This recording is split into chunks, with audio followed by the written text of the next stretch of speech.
Ladies and gentlemen and ladies, welcome to Oilers After Dark. Real Oilers talk for Oiler fans. My name is Matt.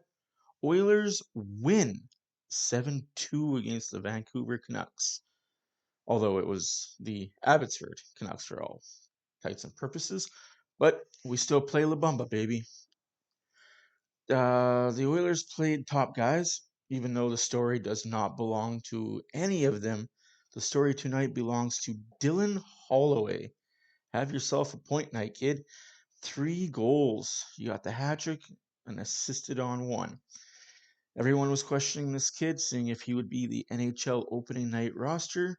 I'm safe to say, question answered. In my opinion, he's there. Third line, but he's there.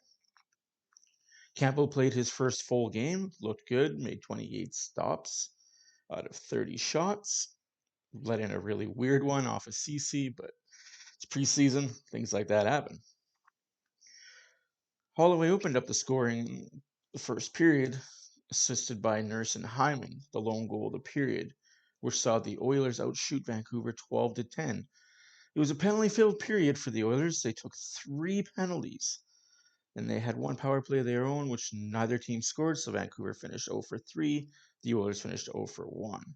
Second period saw a boatload of goals, 5 goals to be exact. 3 scored by the Oilers, 2 scored by Vancouver. Vancouver's goal scored on the power play early in the second period by Hoglander.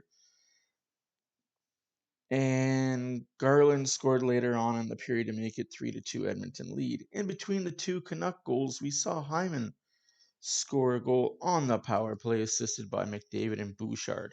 It was more like McDavid shot it off Hyman's stick, and he was just on the ice and scored the goal, which is going to be a lot this year. I have a feeling Hyman's going to get a lot of those goals to make it 2-1 Edmonton, followed by Holloway, assisted by Barry and Shore to give the Oilers a 3-1 lead.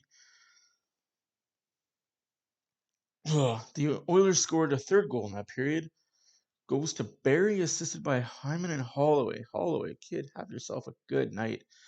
The Oilers lead 4-2 going into the third period. The shots in the period saw Edmonton 17, Vancouver 12.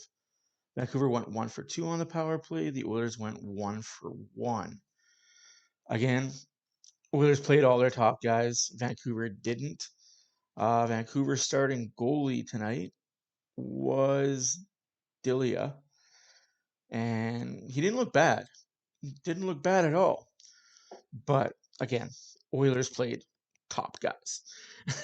And it sucks that we had to watch the Vancouver stream and just hear everything about how great Vancouver was and how the Oilers haven't played their top guys on the road. Well, technically, they haven't played their top guys at home either, seeing as this was their second game out of 6.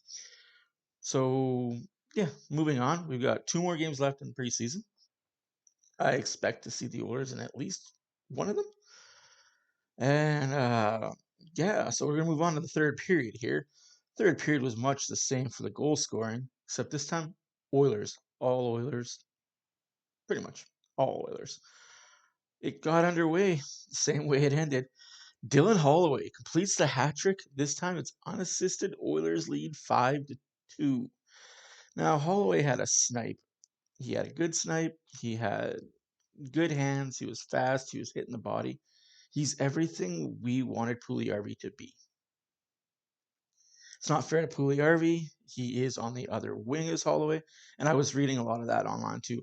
Why is it a Holloway over Puljujärvi or Puljujärvi over Holloway? They play on separate lines because Holloway is a center who can play on either wing, whereas Puljujärvi can only play right wing.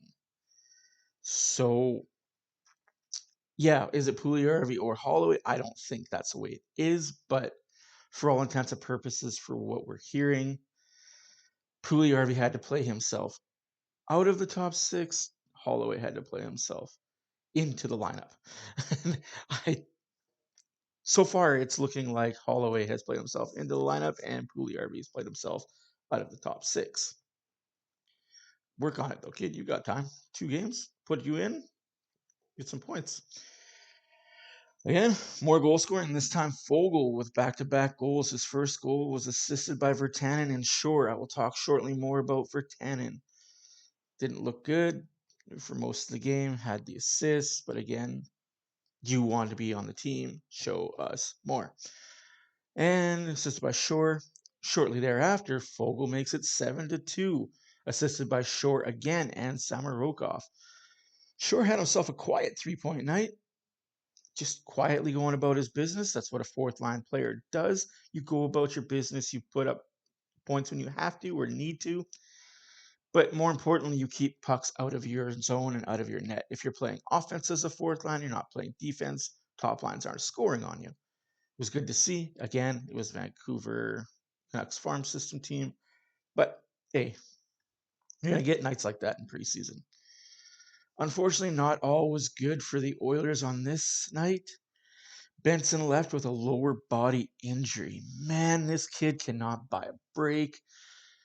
Everybody was talking, like I know people that I was talking to, we were all saying, man, this kid, he's actually doing something. He's in there, he's battling all preseason. He's been wanting that spot, needing that spot, getting the spot. Pump it, the brakes. Kid goes down. It's been his MO, his professional career. He's hurt. We don't know what the kid's got. We don't know if he's an NHL caliber player because he's hurt.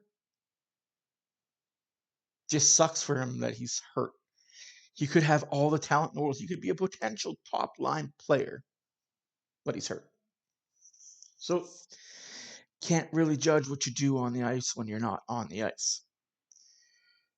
So yeah, with that saying, Oilers win 7-2.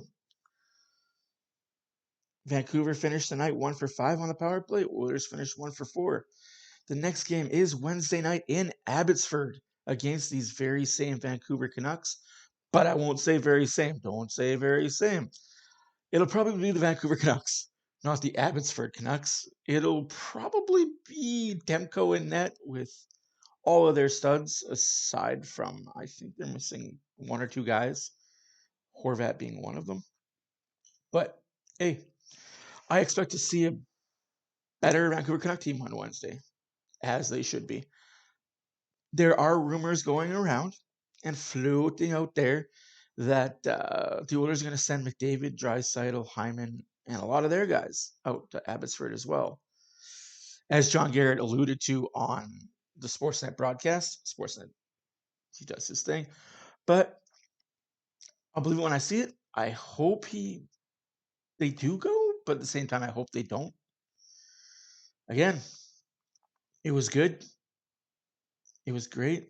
Please comment, subscribe, follow, like us.